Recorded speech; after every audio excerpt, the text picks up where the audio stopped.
Henki tekee eläväksi, ei liha mitään hyödytä. Ne sanat, jotka minä olen teille puhunut, ovat henki ja ovat elämä. Mutta teissä on muutamia, jotka eivät usko. Sillä Jeesus tiesi alusta asti, ketkä ne olivat, jotka eivät uskoneet. Ja kuka se oli, joka oli kavaltava hänet. Ja hän sanoi, sen tähden minä olen sanonut teille, ettei kukaan voi tulla minun tyköni, ellei minun isäni sitä hänelle anna. Tämän tähden monet hänen opetuslapsistaan vetäytyivät pois, eivätkä enää vaeltaneet hänen kanssansa. Jotkut Jeesuksen seuraajat myös loukkaantuivat häneen, kun hän oli edellä puhunut lihastaan ja verestään pääsynä iankaikkiseen elämään. Niin Jeesus sanoi niille 12, tahdotteko tekin mennä pois? Simon Pietari vastasi hänelle, Herra, kenen tykö me menisimme? Sinulla on iankaikkisen elämän sanat. Ja me uskomme ja ymmärrämme, että sinä olet Jumalan Pyhä. Johanneksen evankeliumi 6, jakeet 63-69.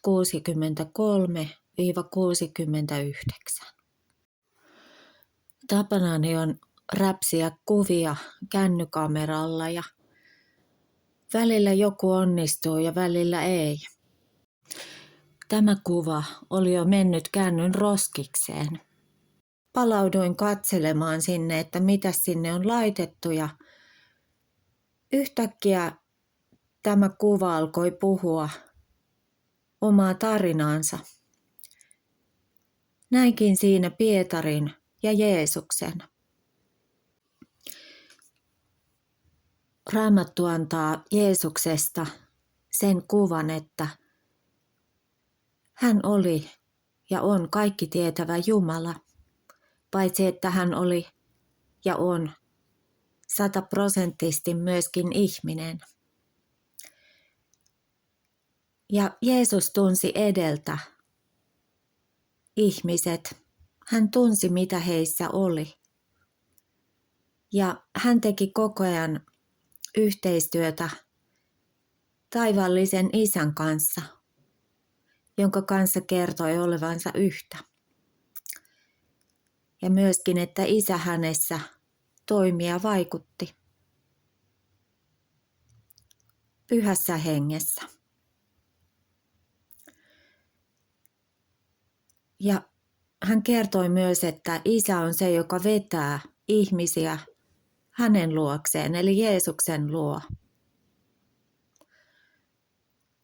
Ja Jeesus ei pakota ketään seuraansa. Isä vetää ja ne, jotka tulevat, ne tulevat. Osa tulee ja myöskin lähtee pois. Ja osa jää. Tällaisen kuvan Jeesus antoi opetuslapsistaan Johanneksen evankeliumissa Johanneksen mukaan. Minua kosketti tuossa venekuvassa se, että se kertoi läheisestä yhteydestä minulle Jeesuksen ja Pietarin välillä. Vaikka Pietari oli todellakin inhimillinen saviastia, Raamattu kuvaa hänen luonnettansa niin hän tajusi juurikin sen keskellä, että Jeesuksessa on jotakin niin poikkeuksellista ja ainutlaatuista. Ja Pietari oli nähnyt hänessä Herran ja Jumalan Pyhän. että hän vastasi Jeesuksen kysymykseen, Herra, kenen tykö me menisimme? Kun Jeesus kysyi, että tahdotteko tekin mennä pois? Herra, kenen tykö me menisimme? Pietari ikään kuin sanoo tässä, että Herra, kuka muu olisi sen arvoinen, että minun kannattaisi mennä hänen luokseen? Olisiko joku toinen arvokkaampi kuin sinä, mitä sinä Jeesus olet? Ja miksi oli näin? Pietari oli kuullut, että Jeesuksella on iankaikkisen elämän sanat. Hän oli kuunnellut Jeesusta ja hän oli huomannut, että Jeesuksen sanat eivät olleet tavallisia ihmisen sanoja, vaan niistä virtasi elämää. Ja minkälaista elämää? Ikuista elämää. Hänen henkeensä ja hänen elämäänsä. Jeesuksen seura oli Pietarille todella arvokasta. Jo tässä vaiheessa. Ja hän oli tunnistanut Jeesuksen pyhäksi, erilaiseksi kuin kukaan toinen tässä maailmassa. Jumalan pyhäksi. Hän siis tunnusti Jeesuksesta kerrotut profetiat oikeiksi. Jeesuksessa vanhan testamentin profetiat olivat täyttyneet ja että hän todella oli se, joka oli luvattu, Messias, pelastaja. Vaikka Pietari ei vielä ymmärtänyt kaikkea, niin Pyhä Henki oli hänelle ilmaissut, että tässä on se, jota oli vuosisatoja odotettu. Ja nämä Pietarin sanat on pysäyttänyt monta kertaa minutkin, joka on ollut heikko uskossa ja elämässä. Ja kun on ollut erilaisia koettelemuksia, joissa ei oikein olisi enempää jaksanut olla. Ehkä joku löytää joskus tälle kanavalleni ja se mitä toivoisin niin olisi, että tältä kanavalta löytyisivät myöskin ne iankaikkisen elämän sanat.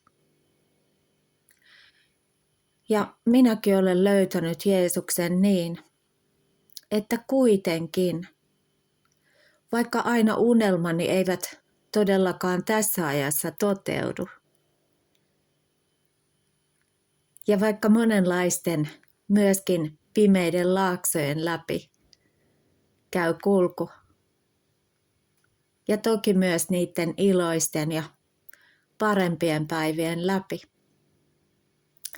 niin kuitenkin olen huomannut sen, että kaiken keskellä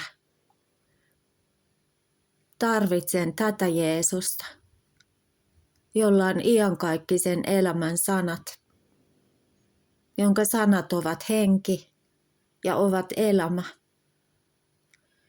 Ja jos hän puuttuu, niin kenen tykö minäkään menisin? Tässä Johanneksen evankeliumin luvussa 6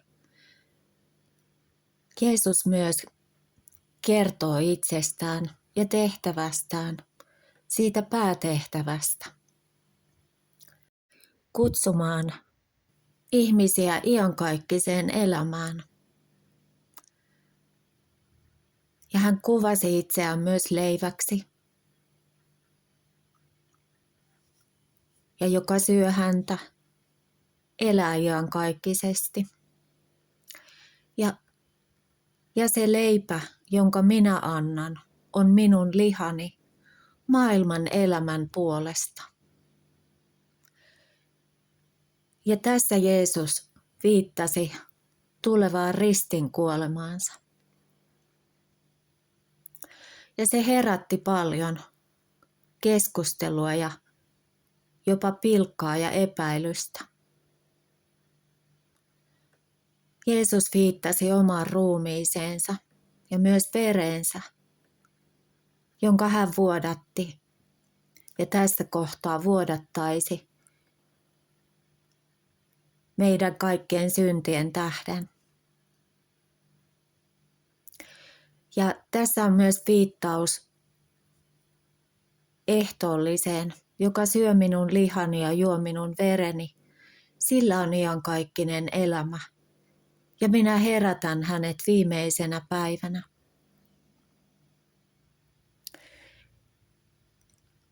Jeesus tuli ennen kaikkea sovittamaan meidän syntimme.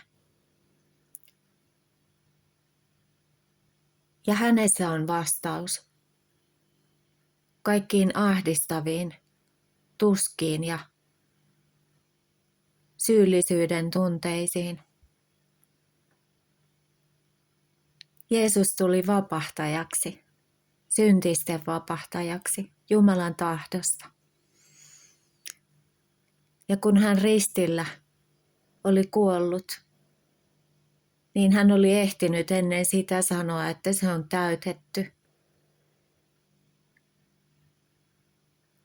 Ja todellakin hän teki sen työn, minkä takia Isä tänäkin päivänä vetää ihmisiä Jeesuksen luo vastaanottamaan pelastuksen uskon kautta tähän luvattuun pelastajaan.